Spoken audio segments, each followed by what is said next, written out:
ce récit raconte deux héritages. Celui culturel, celui civilisationnel, mais aussi celui des biens, qui font souvent aussi beaucoup de mal. Et donc je raconte cette enfance et cette adolescence heureuse avec notre père, tout ce qu'on faisait ensemble, les pique-niques sur le bourg grec, c'était très passionnant, il y avait beaucoup de choses intéressantes.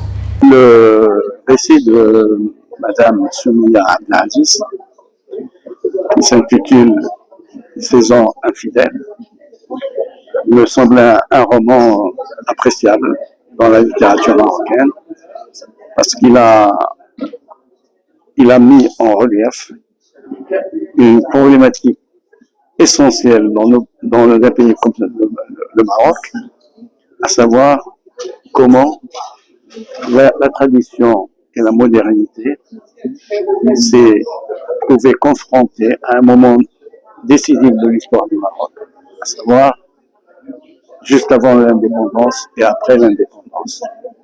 À travers l'histoire d'une famille, de conditions modestes, et comment elle évolue avec notamment l'indépendance, vers une situation plus aisée, et qui a permis à des enfants de se développer, de s'orienter dans leur culture, dans leur étude, et de faire en fait les hommes de l'après. Et le roman a été très intéressant sur un plan esthétique, parce qu'il a essayé d'intégrer plusieurs registres génériques, à savoir le roman traditionnel, mais aussi le roman historique, le roman qu'on appelle le récit de vie, ainsi que une grande part de romans mémoriels, avec l'importance de la mémoire. Et donc l'articulation de ces différents registres génériques ont donné une écriture appréciable, d'autant plus que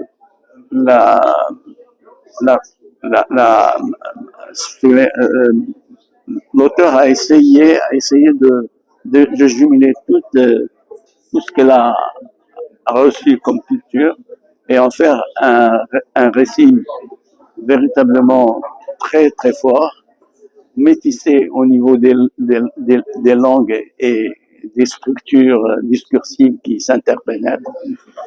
Et nous avons ici un roman qui va avoir de l'importance comme témoignage d'une époque historique fondamentale du Maroc.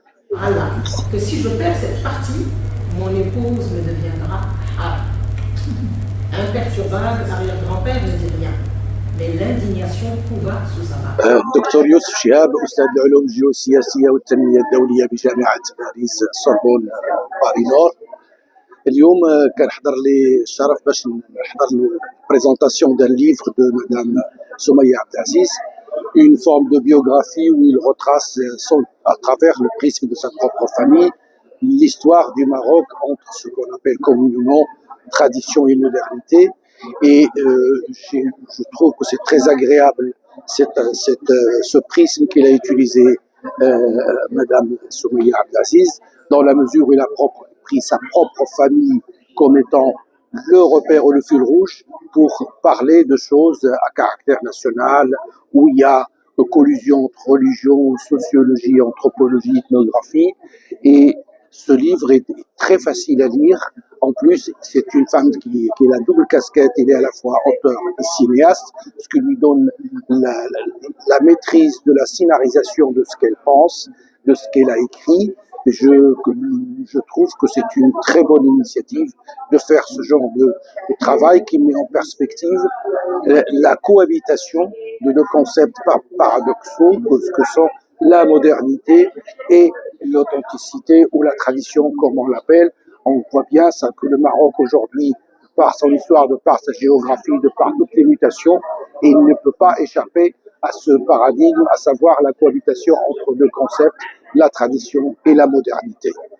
Et un dernier point, le livre a commencé par quelque chose qui a levé le voile sur la pudeur du Maroc, sur la pudeur des familles, à savoir le mariage, le divorce, la place de la femme qui n'avait pas de place fut un temps dans les années 20, et on voit que un siècle après, aujourd'hui, la place éminente qu'occupe la femme dans l'échiquier politique, économique, intellectuel, bref, toutes ces mutations ont été écrites, racontées, mais par le prisme de la famille, de sa propre famille, ce qui lui donne une empreinte un peu particulièrement intéressante d'un point de vue romanesque.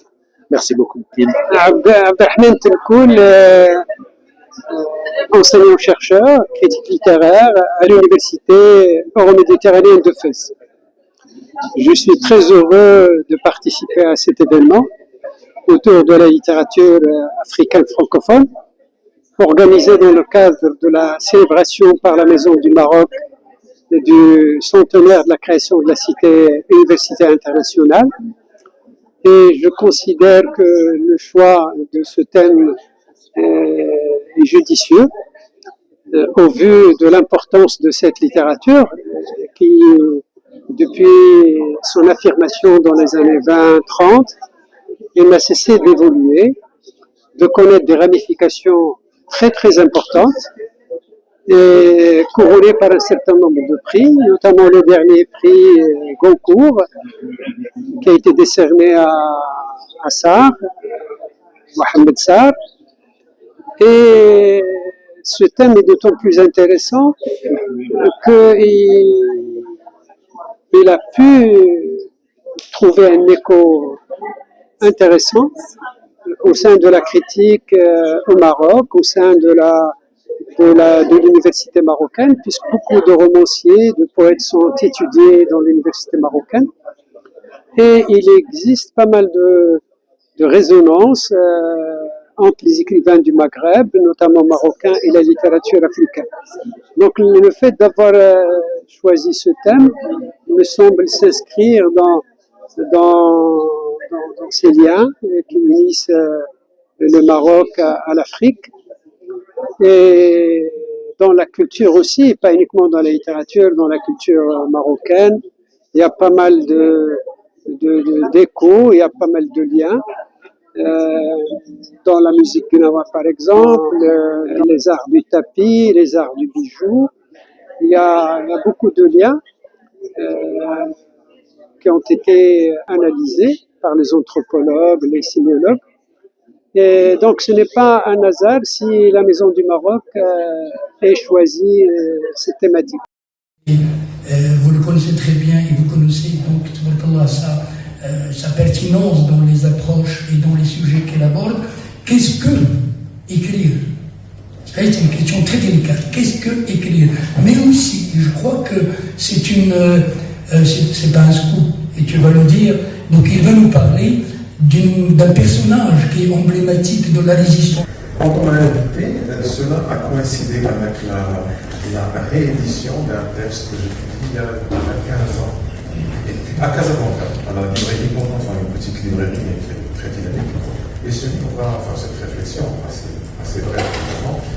Et je me suis dit que c'était l'occasion, parce que je me suis complètement retrouvé encore aujourd'hui, 15 ans après, parce que finalement, je vois que ça constitue vraiment le sol.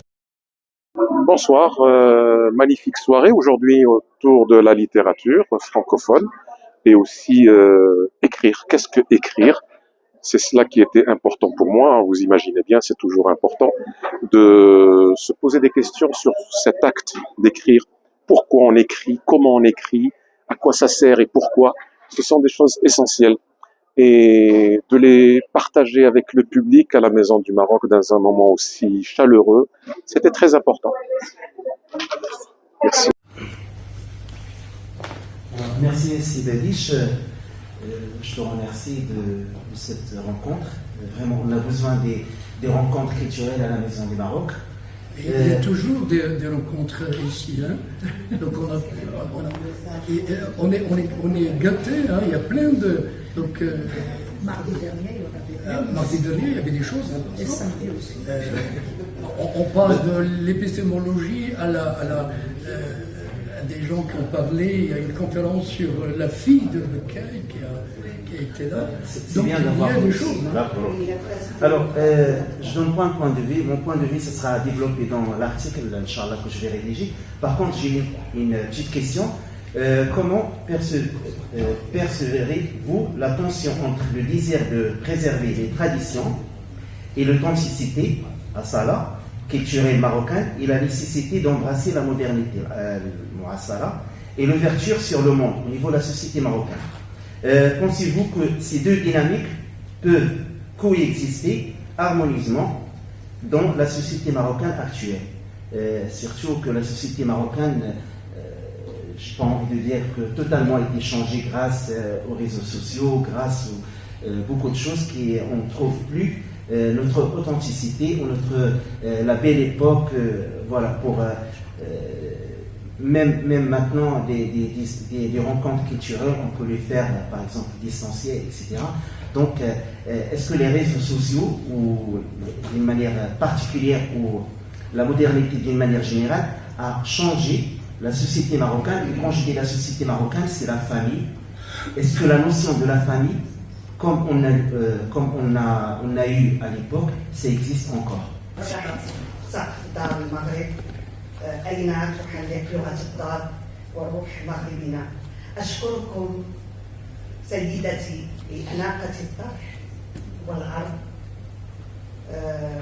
الشيق والعميق، وأشكر مدير دار المغرب على هذا المجمع والسيد محمد باديش. لم أكن أعرف نبرتكم الأنثوية ككاتب. On parle de la littérature africaine francophone.